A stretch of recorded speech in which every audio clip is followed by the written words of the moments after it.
आपका 10,000 का इन्वेस्टमेंट कैसे 10 लाख बन जाएगा या 1 करोड़ बन जाएगा। हाँ जी, मैं बात कर रहा हूँ मल्टी बैगर स्टॉक्स की। आप मल्टी बैगर स्टॉक्स को कैसे पिक करते हो, क्या क्या क्राइटेरिया देखना होता है, क्या क्या चीजें स्टेप्स फॉलो करनी होती है, वो सारी की सारी डिटेल में डिस्कस करेंगे इस वीडियो में। तो इस वीडियो को एंड तक जरूर देखना और वीडियो स्टार्ट करने से पहले इस चैनल को जरूर सब्सक्राइब कर लेना ताकि आपको टाइम टू टाइम सारे अपडेट्स मिलते रहे। Step number 1 is to identify the sector. कौन से ऐसे सेक्टर्स हैं जो बहुत ही फ्यूचरिस्टिक्स हैं, जो बहुत ही ग्रोइंग सेक्टर्स हैं, इसको कैसे आइडेंटिफाई करते हैं। ये जो सेक्टर्स होते हैं इसमें गवर्नमेंट भी इंटरेस्टेड होती है और ये सेक्टर खुद में अपने आप में ग्रोइंग होते हैं और बहुत ही फ्यूचरिस्टिक्स होते हैं। फॉर एग्जांपल अगर मैं बात करूं 2024 की, तो वहां पे जो सेक्टर्स होते थे वो होते थे रेलवेज, जहां पे गवर्नमेंट बहुत हेवीली इन्वेस्ट कर रही थी। डिफेंस होती थी, जहां पे आपने देखा होगा बहुत सारे स्टॉक्स में रैली भी आई थी। बट 2025 में कुछ ऐसे सेक्टर्स हैं जो बहुत ही प्रॉमिसिंग है, जहां पे गवर्नमेंट भी इंटरेस्टेड है अपने प्रोजेक्ट्स को लाने में। जो नंबर 1 सेक्टर है वो है वाटर इंफ्रा पे, सेकंड जो सेक्टर है वेस्ट मैनेजमेंट पे, थर्ड जो है डेटा सेंटर्स पे, और फोर्थ सेक्टर जो है वो है आपका एफएमसीजी। ये जो भी चारों सेक्टर्स है ये काफी प्रॉमिसिंग है। आप इस पर्टिकुलर सेक्टर को स्टडी कर सकते हो और आप इस सेक्टर्स में मैं दिखाऊंगा कि कैसे स्टॉक पिकिंग करते हैं और कैसे देखते हैं कि कौन से स्टॉक्स मल्टी बैगर हैं। जो स्टेप नंबर 2 है वो होता है फंडामेंटल्स ऑफ कंपनी। बहुत लोग बोलते हैं कि फंडामेंटल्स देखो कंपनी के ये पैरामीटर देखो, कंपनी के बैलेंस शीट देखो, कंपनी की P&L शीट्स देखो। अभी फंडामेंटल देखने की बात तो आपने बहुत लोगों से सुनी होगी कि कंपनी की फंडामेंटल देखो, बट फंडामेंटल में एग्जैक्टली देखना क्या होता है किसी भी स्टॉक को पहचानने के लिए। तो आपको स्क्रीन पे लेके चलता हूँ और वहां पे दिखा दो कि आप कैसे आप स्क्रीनर की हेल्प करके आप कैसे मल्टीपल स्टॉक्स को शॉर्टलिस्ट कर सकते हो। पहले तो आपको screener.in पे आपको आ जाना है। ये बिल्कुल भी स्पॉन्सर्ड नहीं, क्योंकि जस्ट ये वेबसाइट बहुत ही होलिस्टिक मुझे लगती है, सारी चीजें इसमें मुझे मिल जाती है इसलिए मैं आपको दिखा रहा हूँ। आपको कुछ नहीं करना, आपको क्रिएट न्यू स्क्रीन में जाना है। यहाँ पे आपको क्वेरी लिखनी है। क्वेरी कैसे लिखना है वो भी मैं बता देता हूँ। मैंने एक सैम्पल क्वेरी लिख के रखी है ऑलरेडी। यहाँ पे आपको क्या करना है, जो सबसे पहला चीज होता है आपको देखना है मार्केट कैपिटलाइजेशन। मार्केट कैपिटलाइजेशन मैं यहाँ पे पेनी स्टॉक्स बिल्कुल भी चूज नहीं कर रहा हूँ, क्योंकि पेनी स्टॉक्स बहुत ही रिस्की होता है। I don't want you to lose your money. पहला, market capitalisation greater than 500 crore. Second जो मैं डाल रहा हूँ यहाँ पे रिटर्न ऑन कैपिटल एम्प्लॉयड। ये दूसरा पैरामीटर होता है जो आपको देखना है, और आपका जो ROCE होता है वो एटलीस्ट 20 के ऊपर होना चाहिए। बहुत लोग बोलेंगे 10 के ऊपर होना चाहिए, 15 के ऊपर होना चाहिए, नहीं, लेकिन मैं बोल रहा हूँ 20 के ऊपर होना चाहिए, क्योंकि यहाँ पे भी आपको देखना है कि पेनी स्टॉक्स में आपको नहीं जाना है। देन रिटर्न ऑन इक्विटी जो होना चाहिए आपका वो भी 20% के ऊपर ही होना चाहिए। सेल्स ग्रोथ जो होनी चाहिए किसी भी कंपनी की, जैसे भी, वो भी 20 के ऊपर होनी चाहिए।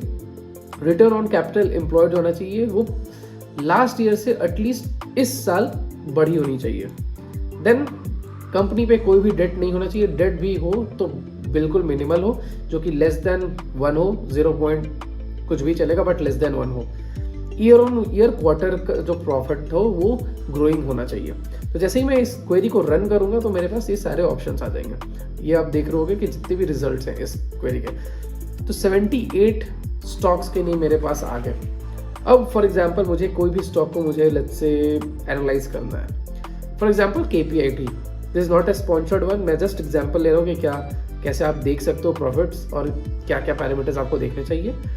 पहला, अगर आप देखोगे जो इसका करंट प्राइस है ये आपको दिख जाएगा किस प्राइस पे लिस्टेड है। Second, price to earning ratio यहाँ 47 है। हमने क्राइटेरिया डाला था मोर देन 20। मार्केट कैप भी आप देखोगे 500 करोड़ के ऊपर है, दैट्स गुड। नेट प्रॉफिट जो है लेटेस्ट क्वार्टर का वो 186 है, तो ये भी लास्ट ईयर से बढ़ा हुआ है। और अगर आपको देखना है कि परसेंटेज में कितना बढ़ रहा है तो आपको ये दिख जाएगा 21% क्वार्टर ऑन क्वार्टर बढ़ रहा है। फिर सेल्स लास्ट क्वार्टर का क्या था, राइट, सेल्स कितने परसेंटेज से क्वार्टर ऑन क्वार्टर बढ़ रहा है ये आपको दिख जाएगी यहाँ पे। अगर किसी भी कंपनी की सेल्स और प्रॉफिट दोनों बढ़ी तो इससे बड़ा अच्छा साइन हो ही नहीं सकता कोई, राइट। कोई भी बिजनेस हो, अगर नॉर्मल एक आप किराना दुकान भी खोलते हो तो वहाँ पे भी आप देखते हो कि उस पर्टिकुलर दुकान का प्रॉफिट क्या है, सेल्स क्या है, रेवेन्यू क्या है, घाटे में तो नहीं है कंपनी। बस वही सिंपल से स्टेप्स आपको यहाँ भी अप्लाई करने हैं। यहाँ पे भी आप अप्लाई करोगे तो आपको वही चीज़ दिखेगा। ROCE ये भी हमने 20% करा था या 38% पे है। सेल्स कितना वेरी करी है या कितना इंक्रीज हुआ है इन लास्ट 3 इयर्स, तो वो परसेंटेज आपको दीजिएगा। अगर सेल्स बढ़ रही है तो that's a good sign, profit बढ़ रही है तो that's also a good sign. Debt to equity अगर आपको यहाँ दिखेगा तो आपको दिखेगा 0.14, लेस देन 1 हमने रखा था डेट, राइट।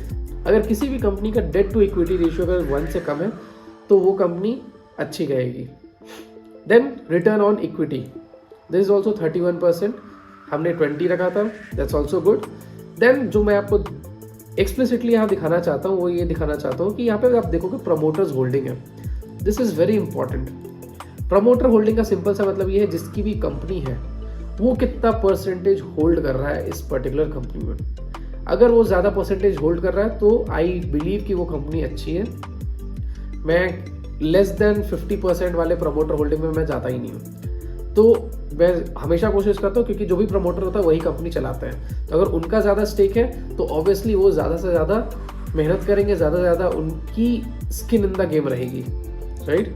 देन इंडस्ट्री का क्या पीई है, ये जो पर्टिकुलर स्टॉक है किस इंडस्ट्री में काम करे, उस पर्टिकुलर इंडस्ट्री का पीई क्या है और उस पर्टिकुलर स्टॉक का पीई क्या है, राइट। अगर आप देखोगे ये ओवर वैल्यूड है, क्योंकि इसकी इंडस्ट्री की पीई 33 है और ये वैल्यू कर रही है 47 पे, राइट। तो ये जितने भी पैरामीटर्स थे राइट नाउ, ये जितने भी पैरामीटर्स थे आपको हेल्प करते हैं एक अच्छे स्टॉक को पिक करने में। ये गारंटी बिल्कुल भी नहीं देते हैं कि आपका जो स्टॉक आपने पिक करा, हो सकता है कि कंपनी के सारे पैरामीटर्स बहुत ही अच्छे हो बट वो स्टिल परफॉर्म ना कर रहा हो। जैसे अभी कुछ दिन पहले का टेन्योर था, राइट, जहाँ पे स्टॉक मार्केट बहुत ही नीचे गिरा था, लेकिन जितने भी अच्छे स्टॉक्स थे वो भी बहुत ज़्यादा क्रैश किए थे, राइट। तो ये किसी भी स्टॉक के साथ हो सकता है, बट एक आइडिया आपको देता है कि ये पर्टिकुलर स्टॉक है जो अच्छा है, ये आज नहीं तो कल तो ग्रो करेगा ही करेगा। बट मैं एक डिस्क्लेमर भी देना चाहूँगा यहाँ पे कि आप कभी भी पेनी स्टॉक्स में इन्वेस्ट करो तो बहुत सोच समझ के इन्वेस्ट करो। पेनी स्टॉक्स बहुत ही वल्नरेबल होते हैं, यहाँ पे एक बार में पैसे आपके ऊपर जाते हैं, नीचे जाते हैं, तो प्लीज़ अपने हार्ड एंड मनी को पेनी स्टॉक्स में लगाने से पहले बहुत बार सोचें। अगर आपको स्टॉक एनालिसिस आती है तभी आप चूज़ करो, वरना मत चूज़ करना, क्योंकि आपके पैसे पूरे के पूरे डूब सकते हैं। नेक्स्ट जो स्टेप होता है वो मुझे लगता है ये भी इक्वली वेटेज रखता है किसी भी स्टॉक को एनालाइज करने में, वो होता है मैनेजमेंट। एक कंपनी की मैनेजमेंट कितनी अच्छी है वो डिसाइड करती है कि वो पर्टिकुलर कंपनी कितना ग्रो करेगी, कितनी अच्छी कंपनी है। तो आपको अगर मैनेजमेंट के बारे में जानना है तो आप उसके कंपनी के जो मैनेजमेंट हैं, प्रमोटर्स हैं, उसको आप देख सकते हो, तो आपको पता चल जाएगा उस कंपनी में प्रमोटर्स कितना इंटरेस्ट लेंगे।